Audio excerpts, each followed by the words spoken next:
देखिए, सबसे बड़ी बात है कि जिस विभाग को हम देख रहे हैं वो है एमएसएमई, और एमएसएमई का लास्ट बजट में दायरा बढ़ा है।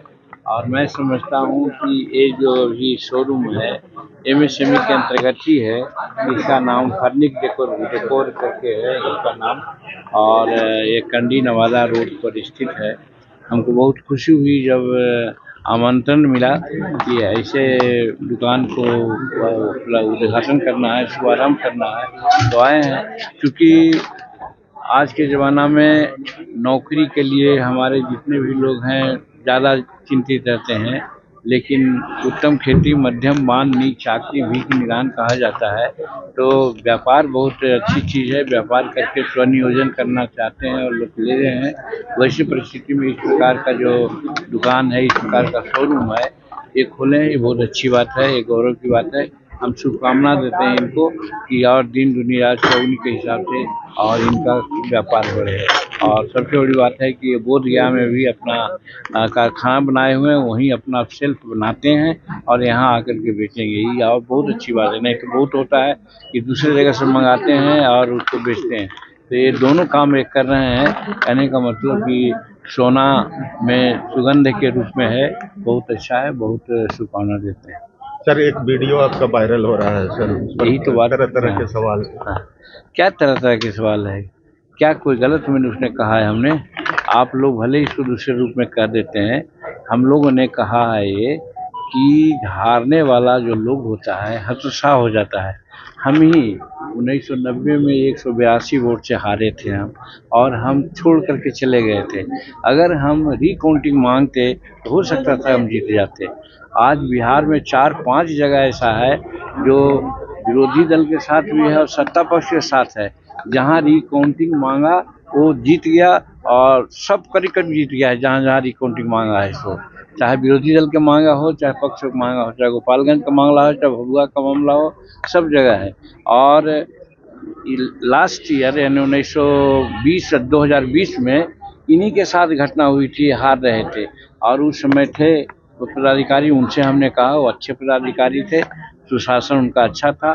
और जो न्यायिक पदाधिकारी होता है वो निश्चित रूप में जो कैंडिडेट मांगता है उसका विचार करता है। हम 1991 में जो लड़ रहे थे, 90 में जो 182 वोट आ रहे थे, आदित्य स्वरूप नाम करके कलेक्टर थे और पर्यवेक्षक थे, हमको रिकाउंटिंग नहीं दिया और हम हार गए। तो उसी प्रकार से इनको कहा कि जब 2020 में आप हार रहे थे, आपने रिकाउंटिंग मांगा, लोग ने दिया, पर्यवेक्षक ने भी और कलेक्टर ने भी, तो आप फिर जीत गए। उसी प्रकार से इस बार भी अगर आप मांगते रिकाउंटिंग तो निश्चित है कि जीत सकते भी थे, या मन में होता कि भाई हम सही में हार गए हैं। लेकिन आप तो जमीन छोड़ करके भाग गए, स्थान छोड़ के भाग गए। ये बड़ा हम लोगों के लिए दुखद बात रही। हम 6 सीट लड़े थे, 5 सीट जीत गए थे। ये सीट भी हम अगर जीत जाते, हमारा 100% स्कोर होता। जितना हारने वाला को चोट नहीं लगी थी, उतना हमको एक बीइंग मैंने उस पार्टी का हेड के नाते हमको चोट लगी कि आज 100% हमको स्कोर होता। हम सबको कहते कि हमारा स्कोर 100% है, आप लोगों ने कम सीट दिया जिसके चलते ये हुआ। अगर ज़्यादा सीट देते तो हम ज़्यादा जीतते। तो ये कह करके कार्यकर्ताओं का मनोबल बढ़ा रहे थे। और ये बात सही है कि सब अफसर एक समान नहीं होता है। वो 2020 की बात मैं कह रहा हूँ, उस समय पर्यवेक्षक भी थे, पदाधिकारी भी थे, वो बड़े अच्छे थे। जैसे ही कहा हमने मांगा, दिया उन लोगों ने, और देखिए चुनाव हम लोग जीत गए। इस बार भी प्रतीक्षा किया जा रहा था, लोग देख रहे थे कि भाई कोई भी तो विरोध करे, कोई भी तो मांगे रिकाउंटिंग, लेकिन हमारे लोग मैदान छोड़ के भाग गए, तो हम हार गए। तो कहने का मतलब कि जो हारने वाला है उसको मनोबल इतना नहीं गिरना चाहिए कि तुरंत छोड़ के भाग गए। उसको करना चाहिए, प्रोटेस्ट करना चाहिए, जिससे कि उदाहरण दे रहे हैं 4-5 जगह ऐसा इस बार हुआ है कि 2-3 गो जो है विरोधी दल के लोग जीत गए रिकाउंटिंग मांग करके, और 2-3 क्षेत्र में हमारा एनडीए के लोग भी जीत गए। तो रिकाउंटिंग मांगा तो जीत गए, तो रिकाउंटिंग मांग के जीत जाते। यही मैं कह रहा था। तो इसमें गलत बात क्या हो रही थी? जो आप लोग इधर उधर की बात बोल देते हैं और कर देते हैं, तो ये तो गलत बात है। क्या हुआ भैया? हाँ, नहीं सर, चलिए। और हो गया ना। ये सर, ये हिजाब प्रकरण में सीएम नीतीश जी को धमकी मिल रहा है कई तरह की बातें। देखिए, हिजाब का मामला को बेवजह लोग तूल दे रहे हैं।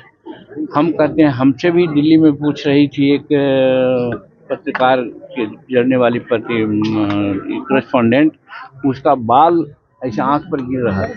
हम उसको कहा कि बेटा, अगर तुम्हारा बाल ये है ठीक से रखो तो क्या हर्ज है, अगर ये हम कह रहे तो गलत क्या थी। तो उसी प्रकार से हिजाब था, कहे कि बेटी के मुंह झांपे हुए, कल तुम डॉक्टर हो गए, थोड़ा सा हटा लो, कर लो, तो ये कौन बड़ी बात की बात है। ये तो ये भी नहीं, अगर ये भी होता कि नीतीश कुमार अगर 20-25 वर्ष के छोकरा होते और उसे करते तो कर सकते थे। तो ये 74 वर्ष के बूढ़ा आदमी उस प्रकार से अगर कह रहे थे कि डॉक्टर बनने जा रहे हो, तो पब्लिक से मिलने की बात है, तो मुंह क्यों झांपे हुए, थोड़ा सा हटा लो। तो गलत क्या कहे उन्होंने, इसलिए तो तूल देना ही नहीं चाहिए था। और जो धमकी दे रहे हैं, इसी प्रकार के कटमुल्ला लोग होते हैं जो समाज को बर्बाद करते हैं, समाज में विभेद पैदा करते हैं। इसलिए इसको तूल देना ही नहीं चाहिए। और हम धन्यवाद देते हैं उस बच्ची का कि बाद में हमको मालूम हुआ कि वो तैयार है कि मैं जॉब करूंगा, और उनके परिवार लोग भी कहते हैं कि इसको तूल नहीं देना चाहिए।